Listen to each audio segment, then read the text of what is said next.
So, hello everyone.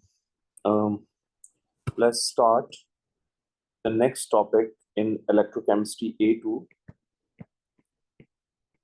Very simple, very easy. Relationship between Gibbs free energy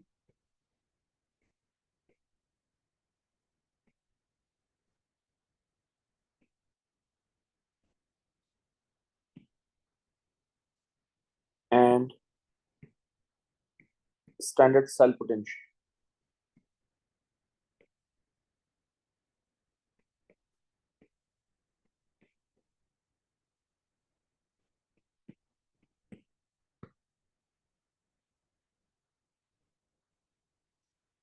Okay, standard Gibbs free energy को हम हमेशा represent करते हैं delta G not के symbol से।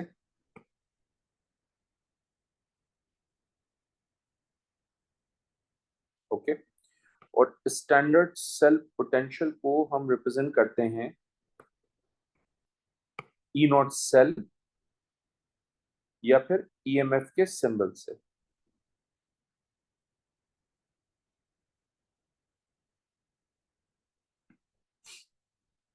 Okay, हम सब जानते हैं कि ये जो डेल्टा जी नॉट है ये technically spontaneity of a reaction की इंफॉर्मेशन प्रोवाइड करता है, यानी फिजिबिलिटी ऑफ रिएक्शन।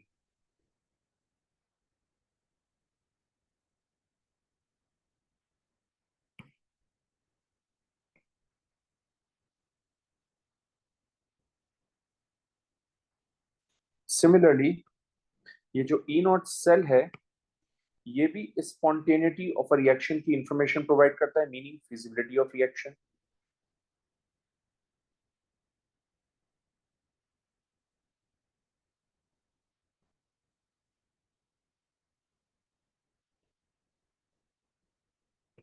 ओके, इन दोनों का जो रिलेशनशिप है उसको हम एक एक्सप्रेशन से रिप्रेजेंट कर देते हैं। That expression is represented by delta G not equals to minus n F E not cell. अब ये जो रिलेशनशिप मैंने स्टैंडर्ड सेल पोटेंशियल और स्टैंडर्ड गिब्स फ्री एनर्जी का रखा है ये आपको याद होना चाहिए, ये एग्जामिनर आपको प्रोवाइड नहीं करेंगे, राइट। लेकिन इसमें से कुछ बातें और छोटी छोटी सी हैं जो आपको मालूम होनी चाहिए। सबसे पहली बात कि delta G not standard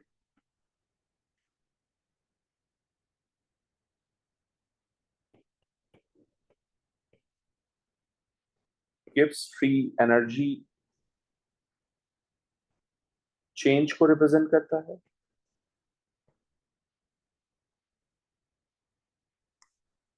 then फिर आपके पास है ई नॉट सेल, ये ईएमएफ यानी स्टैंडर्ड सेल पोटेंशियल को रिप्रेजेंट करता है। और मैं प्रीवियस लेक्चर में बता चुका हूं कि standard cell potential is basically the potential difference between the two half cell measured under standard condition. N is basically number of electrons या number of moles of electrons, and obviously ये number of moles of electrons आपको equation से पता चलेंगे। Last but not the least, F is basically Faraday constant. इस constant की value आपके question paper के जो कांस्टेंट्स का टेबल होता है उसमें गिवन होती है,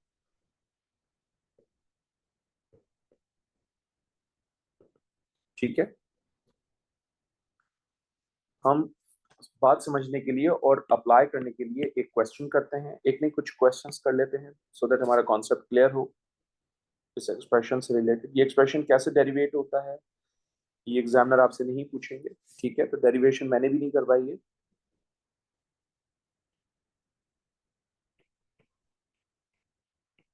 calculate standard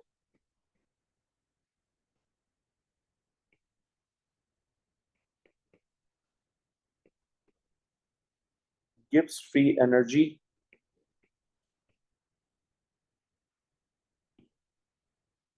for the following equation.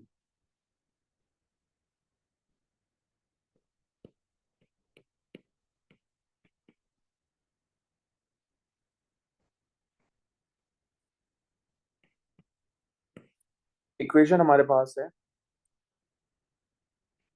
Zinc is reacting with copper ions converting into copper and zinc ions. इसका मतलब ये एक डिस्प्लेसमेंट रिएक्शन है, एक रिडॉक्स रिएक्शन है।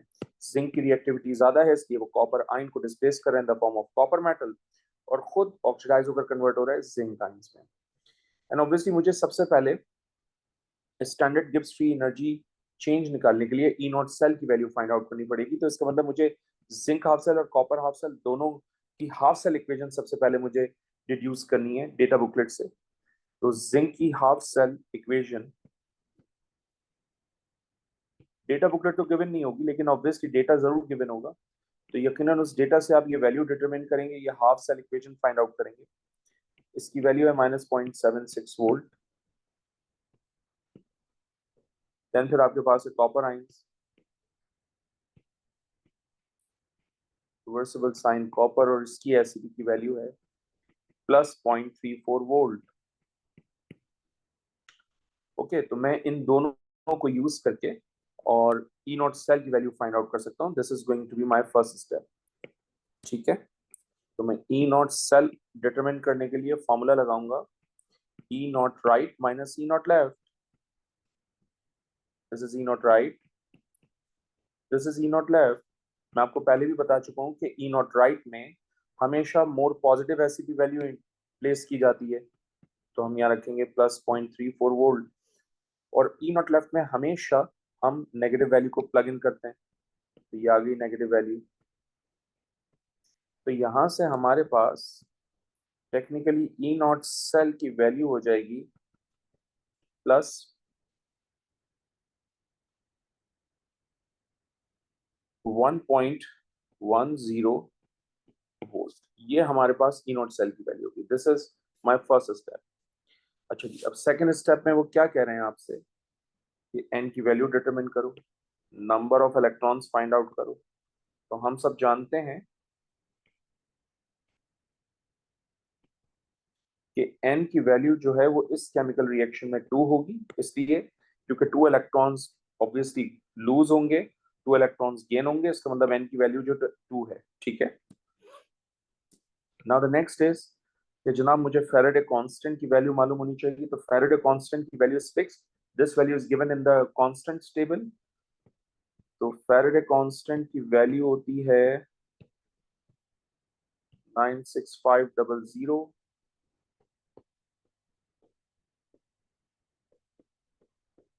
ये तमाम वैल्यूज हम प्लग इन करते हैं फॉर्मूले में, राइट। याद रखिएगा कि मोल्स ऑफ इलेक्ट्रॉन्स जो है इनकी यूनिट मोल्स होगी, और फैराडे कांस्टेंट की वैल्यू होती है कूलम्स मोल इनवर्स। ठीक है, ये याद रखिएगा, ये इनकी यूनिट्स हैं, ये याद रखिएगा। Now in the last step I need to apply delta G not equals to -NF E not cell. सही है जी। अब मसला ये है कि डेल्टा जी की जो वैल्यू है वो टेक्निकली किलोजूल्स में होती है, राइट। और जो ई नॉट सेल है मेरे पास, वो उसकी यूनिट है वोल्टेज। तो जाहिर सी बात है मैंने इस 1.10 वोल्ट को कन्वर्ट करना है जूल्स में। तो याद रखिएगा, ये भी बहुत टेक्निकल एक्सपेक्ट है कि 1 volt equals to 1 joules coulomb inverse. तो 1 volt is always equals to 1 joules coulomb inverse, ये जहन में रखना, ठीक है, या 1 जूल पर कूलम। तो अब मैं वैल्यूज प्लग इन कर देता हूँ conveniently. N minus as it is रहेगा, क्योंकि ये तो फॉर्मूले का हिस्सा है। एन की वैल्यू 2 हो जाएगी। एफ की वैल्यू है हमारे पास 96500, बल्कि हम इसको थोड़ा सा यूनिट के लिहाज से प्लग इन करें तो ज्यादा मजा आएगा। ये माइनस एज इट इज, ये 2 एज इट इज, इस 2 की यूनिट क्या होगी, मोल। देन 96500, और इसकी यूनिट हमने आपको बताई है coulombs mole inverse, right. E not cell की वैल्यू हमने बताई है आपको 1.10 वोल्ट, तो वो कन्वर्ट हो जाएगा 1.10 जूल कूलम इनवर्स, राइट।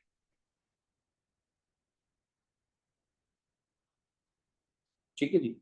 अब आप नोट करें, ये मोल्स इस मोल इनवर्स से कैंसिल हो जाएगा, ये कूलम इनवर्स इस कूलम से कैंसिल हो जाएगा, तो आपके पास जो डेल्टा जी नॉट की वैल्यू है वो जूल्स के अंदर आ जाएगी, और ये वैल्यू आ जाएगी -212300 जूल्स, राइट। मैंने इसको किलो जूल्स में कन्वर्ट करना है, तो किलो जूल्स में कन्वर्ट करने के लिए मैं इसको 1000 से डिवाइड करूंगा, तो ये हो जाएगा -212.30 किलो जूल्स, राइट। ये मेरा आंसर हो गया। एक बात और याद रखिएगा, मैं पहले भी बता चुका हूँ एंट्रोपी के उसमें केस में, लेकिन आज फिर बता देता हूँ कि अगर आपको जूल से किलो जूल्स में जाना है तो आप उसको डिवाइड करेंगे, तो 1 kilo joules equals to 1000 joules. ठीक है, ये याद रखिएगा, ये कन्वर्जन भी याद रखिएगा, आपको अप्लाई करने में आसानी होगी। So that's my answer guys, that's the end of this question. Delta G not की वैल्यू आ गई हमारे पास। जैसे हमने यहाँ डेल्टा जी नॉट की वैल्यू कैलकुलेट की, इसी तरह से हम एक और क्वेश्चन करते हैं।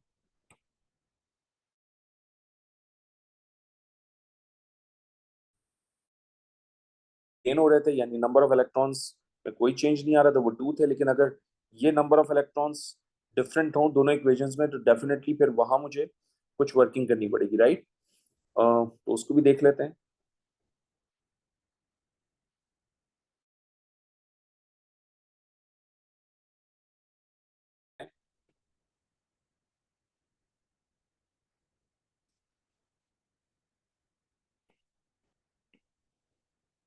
Calculate the standard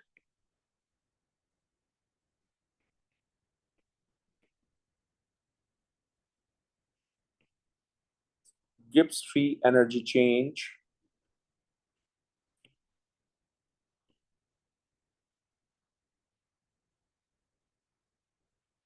for the following equation.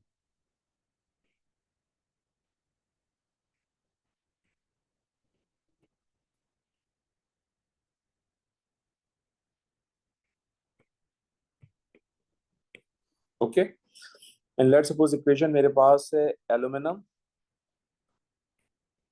plus copper ion, then we have aluminum ion,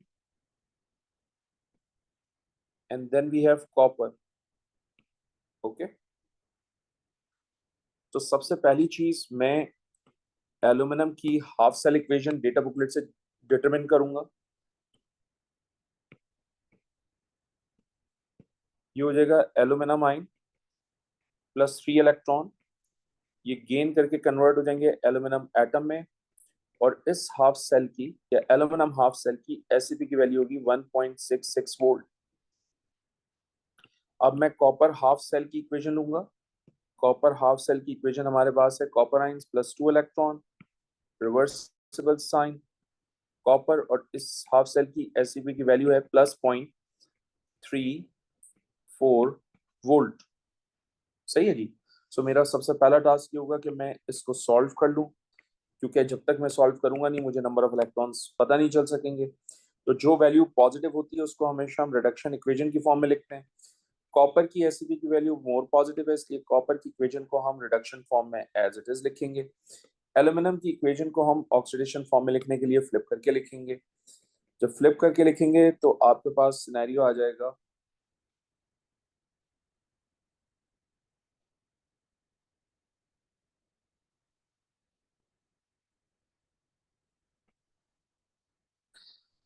अब जाहिर सी बात है नंबर ऑफ इलेक्ट्रॉन्स बैलेंस करने, इसलिए इस इक्वेशन को मैं 3 से मल्टीप्लाई कर लूंगा और इस इक्वेशन को 2 से, यानी नंबर ऑफ इलेक्ट्रॉन्स एक दूसरे से मल्टीप्लाई कर दो, इलेक्ट्रॉन्स बैलेंस होके कैंसिल हो जाएंगे, फाइनल इक्वेशन आएगी। बट यहाँ से पता चल गया कि जब 3 को 2 से मल्टीप्लाई करोगे तो 6 इलेक्ट्रॉन्स, और जब 2 को 3 से मल्टीप्लाई करोगे तो यहाँ पर भी 6 इलेक्ट्रॉन्स। दैट मीन्स यहाँ पर एन की वैल्यू टेक्निकली कितनी आ रही है मेरे पास, 6। तो ये हो जाएगा आपके पास 2 aluminium plus 3 copper ion,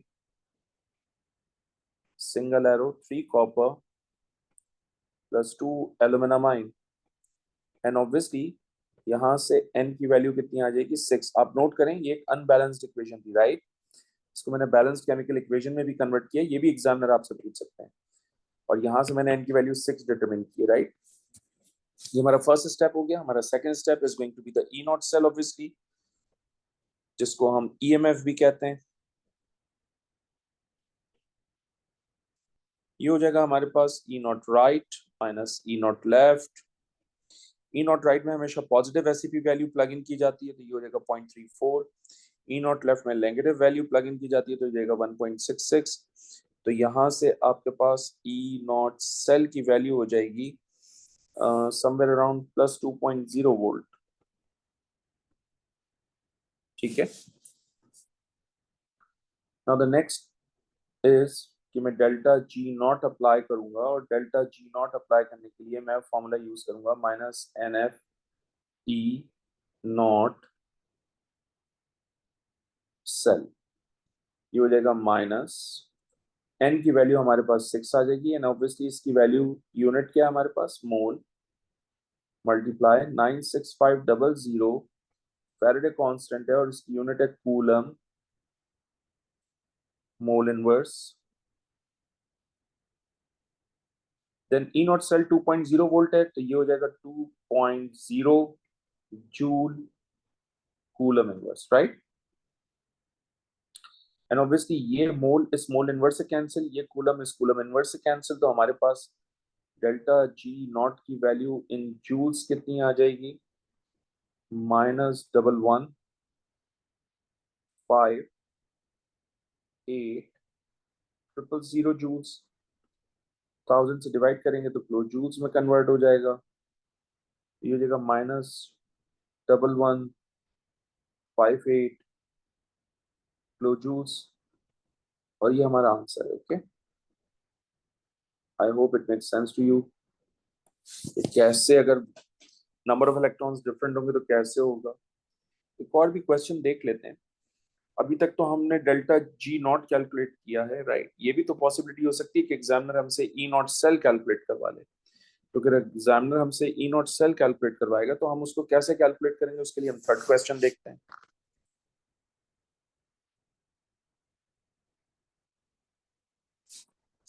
calculate the value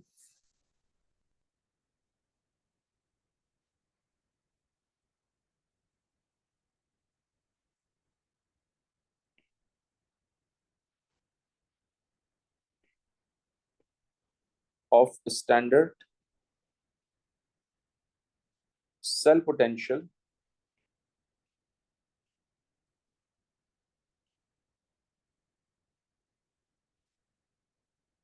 for the following equation.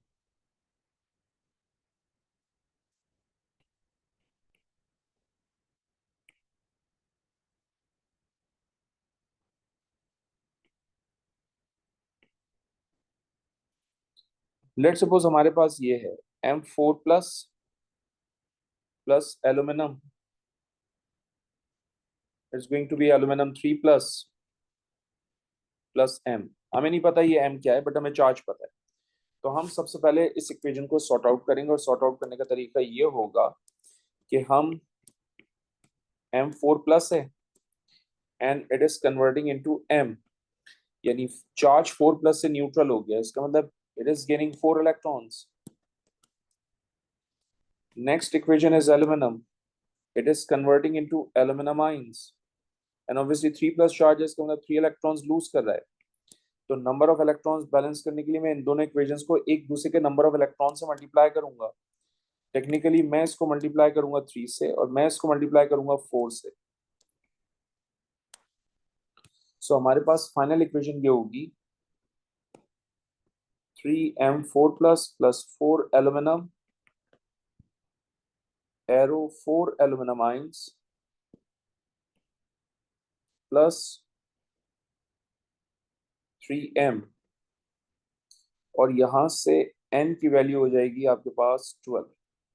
ठीक है, 12 इसलिए क्योंकि जब आप 3 को 4 से मल्टीप्लाई करेंगे तो 12, सिमिलरली जब 4 को 3 से मल्टीप्लाई करेंगे तो 12, इसका मतलब 12 इलेक्ट्रॉन्स गेन हो रहे हैं, 12 इलेक्ट्रॉन लूज हो रहे हैं, इसलिए n की वैल्यू 12। ये हमारा फर्स्ट स्टेप हो गया। सेकंड स्टेप,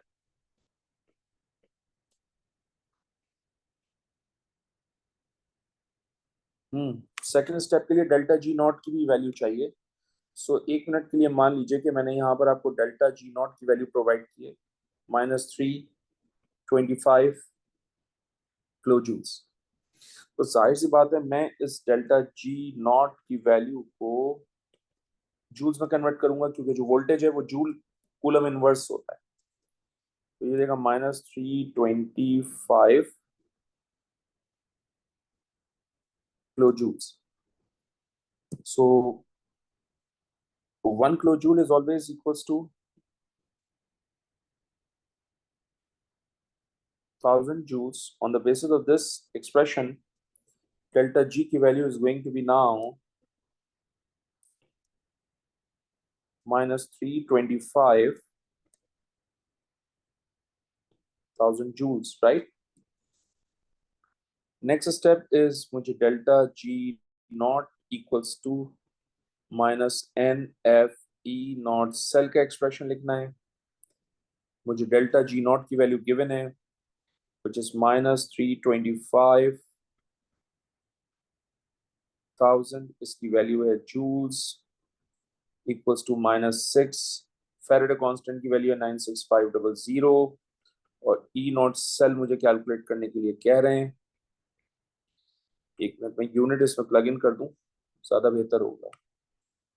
ये यूनिट हो जाएगी mole into 96500 Coulomb's mole inverse, और यहां से आ जाएगा ई नॉट सेल। ठीक है, अब आप क्या करेंगे, आप जानते हैं कि ये मोल इस मोल इनवर्स से कैंसिल, आप जानते हैं ठीक है,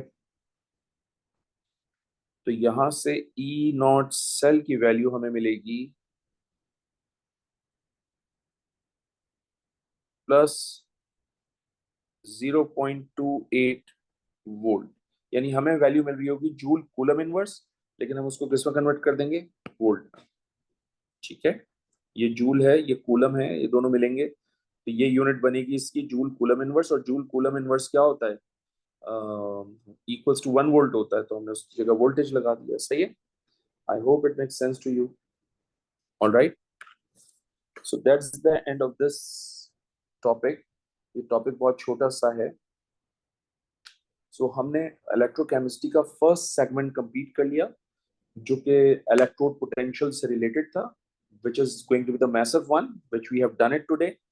Inshallah ta'ala, from the next week, I'll start the electrolysis section, which is going to be the very smaller section, and hopefully कि हम उसको अगले वीक में कंप्लीट कर लेंगे। ओके